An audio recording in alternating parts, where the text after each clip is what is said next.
l'hypothèse, en tout cas la plus probable. Catastrophe nucléaire, déchaînement d'une barbarie bien plus barbare encore que toutes nos références en termes de barbarie. Et des références en termes de barbarie, nous en avons. Et le spectacle commence par « Un jour, il y a très longtemps », c'est l'éclaireur qui dit ça, avec sa lanterne. Un jour, il y a très longtemps, les hommes se sont réunis dans une grande clairière pour prendre des décisions, pour tenter de faire la clarté. La clarté sur le monde dans lequel ils sont, consuméristes, néolibéralistes et machin. C'est le prisme qui sous-tend tout le spectacle.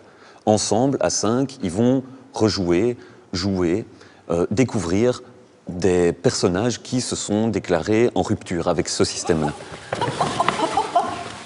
Les 5 promeneurs du Raoul Collectif sont les témoins de 5 histoires inspirées de faits réels, comme celle du navigateur Mike Horn, du héros d'Into the Wild ou encore de l'affaire Jean-Claude Roman, ce faux médecin qui a berné tout le monde pendant 20 ans avant d'assassiner femmes, enfants et parents, et dont Emmanuel Carrère a tiré un roman. On a retrouvé le corps de sa femme avec 2 grammes d'alcool dans le sang. Le crâne fracassé par un rouleau à pâtisserie. Elle boit jamais. Étrange, non? Chaque histoire incarne une forme de révolte qui conduit à l'isolement, au mensonge ou à la folie meurtrière. Pour les 5 comédiens tout juste diplômés du Conservatoire de Liège, ces histoires vraies incarnent les dysfonctionnements de notre société. Je vais mourir d'une manière trop symptomatique pour qu'il ne faille pas me considérer, une fois que je serai mort, comme un déchet radioactif dont on ne peut pas se débarrasser. Nulle part, dont on ne peut plus se débarrasser et qui contamine son environnement. Et qui, à force de contaminer son environnement, monsieur, finit par provoquer la ruine du... Tu vas fermer ta gueule! Ta gueule! Avant que de trouver des thématiques intéressantes, il y a ici 5 jeunes gens qui vivent dans un système par lequel ils se sentent véritablement oppressés. On est aussi ces étudiants en manque d'horizon et qui devront contraindre notre aspiration à vivre dans un système qui ne nous comprend pas toujours et que nous ne comprenons pas toujours. C'est l'histoire d'une assertion sciemment contraire à la vérité. Par des détours comiques, voire absurdes, la démarche est clairement politique.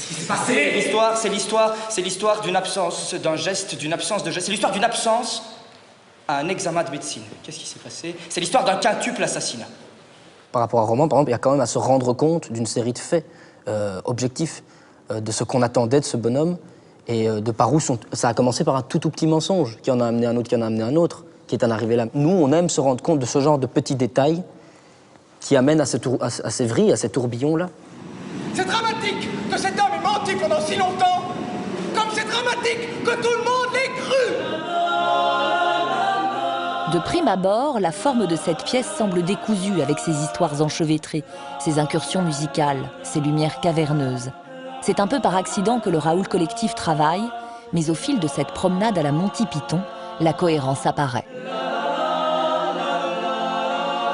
Il y a une volonté d'affirmer que l'acteur est aussi un être créatif et créateur. On ne se met pas dans la position des acteurs qui interprètent seulement les textes et qui réagissent aux ordres d'un metteur en scène. Il faut voir la réalité en face. On ne vit pas d'amour et d'eau fraîche ici. En aucun cas. Ben non. C'est sûr, ça. Nulle part. C'est la